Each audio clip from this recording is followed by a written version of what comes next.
कि धातु और अधातु के बारे में आप आसानी से सीखेंगे और आसान भाषा में धातु क्या होता है और अधातु क्या होता है इसकी जानकारी मैं आपको देने वाली हूँ।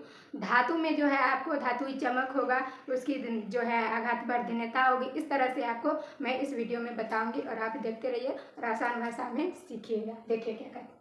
आज का वीडियो है क्लास 1 है और इस क्लास 1 में आपको हम बताएंगे कि धातु एवं अधातुओं के बारे में विभेद, यानी कि धातु और अधातु क्या होते हैं, इसके अंतर क्या होते हैं, इनमें दोनों में क्या अंतर, दो धातु है और एक अधातु है, धातु और अधातु में अंतर क्या होते हैं उसके बारे में आज हम आपको बताएंगे। अंतर समझना, अंतर क्या होता है, डिफरेंट क्या होता है। कोई भी चीज़ जो है आपको डिफरेंट माने अलग अलग होता है कि अंतर क्या है, उसमें क्या अंतर है, धातु में क्या अंतर है और अधातु में क्या अंतर है, दोनों अलग अलग हैं। उसमें क्या होता है और उसमें कौन सी गुण होते हैं नहीं होते इसके बारे में तो चलिए बताते हैं। धातु जो है आपका क्या हो जाएगा, धातुओं में एक विशेष प्रकार की चमक होती है। धातु वो होता है जिसमें वो चमकता है, जो धातु चमकता है, जो वस्तुएं चमक रही है उसमें धातुएं हैं, वो चमक उसमें होता है, वो धातु कहलाता है। इसको आप ध्यान रखिएगा। अधातु को समझिएगा, इसमें क्या होता है कोई चमक नहीं होती है। और धातु है उसमें कोई चमक, यानी मृत के समान वो चमकता नहीं है, इसमें कोई चमक का गुण ही इसमें नहीं है।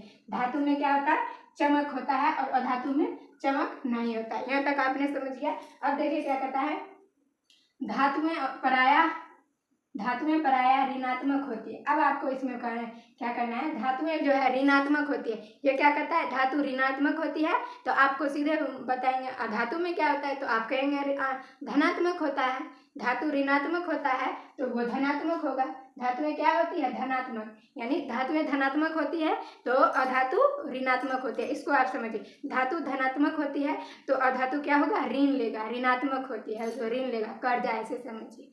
तो इस तरह से आपको समझना है। देखिए अपवाद में, अब देखिए क्या कहता है, आयोडीन और ग्रेफाइट जो है इसमें अपवाद में धातु में क्या होता है चमक होता है। आयोडीन और ग्रेफाइट ये अपवाद में हो जाता है, बाकी और कुछ नहीं हो जाता। तो देखिए अब देखिए अधातु में प्रायः विद्युत ऋणात्मक होती है। धातु जो है वो धनात्मक होता है, उसके पास खुद रहता है और वो क्या करता है अधातु वो लेता है और ये अधातु उसके पास खुद है। तो इस तरह से आपको समझिएगा ऋणात्मक होती है। फिर देखिए क्या कहता है तीसरा नंबर में क्या कहता है, देखिए धातुएं प्रायः ऊष्मा एवं विद्युत का सुचालक होता है। धातुएं क्या होता है तो ऊष्मा और विद्युत का सुचालक, वो क्या करता है वो सुचालक होता है धातु। इसको भी याद रखिएगा कि धातु जो है ऊष्मा और विद्युत का सुचालक होता है, इसको याद रखिएगा। और उसी तरह अपोजिट उल्टा चल जाइए, और धातु क्या करेगा आपको ऊष्मा और विद्युत का कुचालक होगा। और देखिए मैं यहाँ लिख दी हूँ, धातुएं प्रायः ऊष्मा और विद्युत का कुचालक होता है। सिर्फ उसमें क्या है दो जो है धातुएं जो हैं वो सिर्फ कौन है हाइड्रोजन और एक और ग्रेफाइट है। हाइड्रोजन और ग्रेफाइट जो है वो आपका क्या है, ये आपका कुचालक है, सुचालक है, सॉरी कुचालक बोल। धातुएं प्रायः जो है और धातुएं प्रायः सुचालक होते हैं, धातु सुचालक और अधातु कुचालक, इसको आप याद रखिएगा। सिर्फ कौन दो ऐसे धातु अधातु हैं, दो ऐसे अधातु हैं जो आपको हाइड्रोजन और ग्रेफाइट ये जो है सुचालक होते हैं, बाकी सब कुचालक होते हैं, याद रखिएगा। अगला देखिए क्या कहता है 4 नंबर में साधारण ताप पर धातुएं प्रायः ठोस होती है। जब साधारण ताप होगा तो धातु क्या होता है ठोस अवस्था में होता है, और साधारण ताप पर और अधातु जो है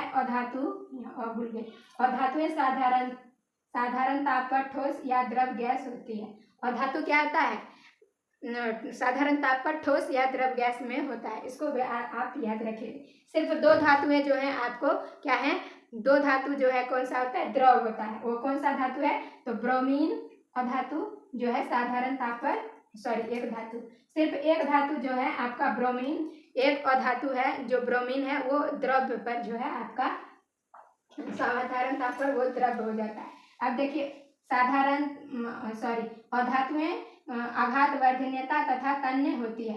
इसमें क्या होता है अधातु जो है आघात वर्धनीयता और तन्य होती है। और धातु क्या होता है देखिए, धातु जो है आपका धातुएं आघात वर्धनीयता तथा तन्य होते हैं, ये होते हैं और इसमें नहीं होते हैं, ठीक है, इसमें होते हैं और इसमें नहीं होते हैं। इस तरह से देखिए और धातुएं प्रायः ऊष्मा का सुचालक होता है और इसमें ये कुचालक होता है, तो याद रखिएगा। और देखिए साधारण ताप पर द्रव्य होते हैं कौन, ये होते हैं द्रव और ये भी ये एक धातु है जो ब्रोमीन है। देखिए धातुएं आघात वर्धनीयता तथा तन्य होते हैं। ये क्या होते हैं? आघात वर्धनीयता होते हैं, और ये जो है आघात वर्धनीयता नहीं होते हैं, इसको याद रखिएगा।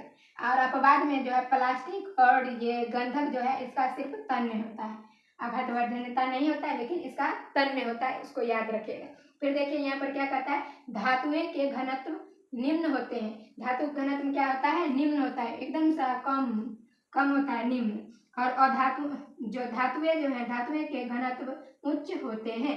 धातुएं के घनत्व क्या होते हैं? उच्च होते हैं, और इनका निम्न, वो हाई लेवल पर होगा और ये लो लेवल पर होगा। इसका ऊंचाई ज्यादा, इसका ऊंचाई ज्यादा और इसका ऊंचाई कम, ऐसे समझिएगा कि अधातु का जो है निम्न होगा ताप और धातु का उच्च होगा। इस तरह से आपको याद रखिए। अगला देखिए क्या कहता है, धातुओं को हथौड़े से पीटने पर एक विशेष प्रकार की ध्वनि निकलती है, जिसे जब हथौड़ा से ऐसे समझिएगा, धातु जो है वो होता है, जो हथौड़ा से ऐसे ऐसे पीटेंगे तो उसमें से घन घन ऐसे बजेगा, उसमें ध्वनि उत्पन्न होगा। जैसे आप देखते होंगे लोहार को, लोहा जैसे पीटता है तो उसमें टन टन ऐसी आवाज़ आती है ना, जब जाते हैं लोहार दुकान पर, चाहे ऐसे भी घर में लोहा वाले बर्तन से लोहा को लोहा टकराएंगे तो लोहा का लोहा टकराएंगे तो टन टन ऐसे करके आवाज़ आएगा, वो पीट कर आवाज़ आता है तो ध्वनि उत्पन्न होता है उससे। वो कहता है अधातुएं जो है हथौड़े से पीटने पर विशेष प्रकार की ध्वनि निकलती है, और उसी को क्या कहते हैं?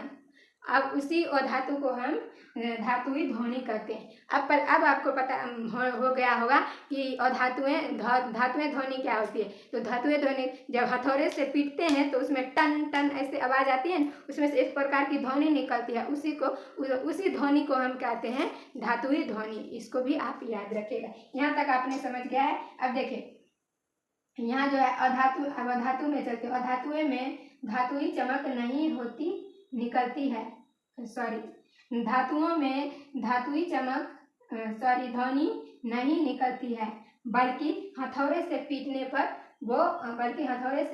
पर वो क्या होता है?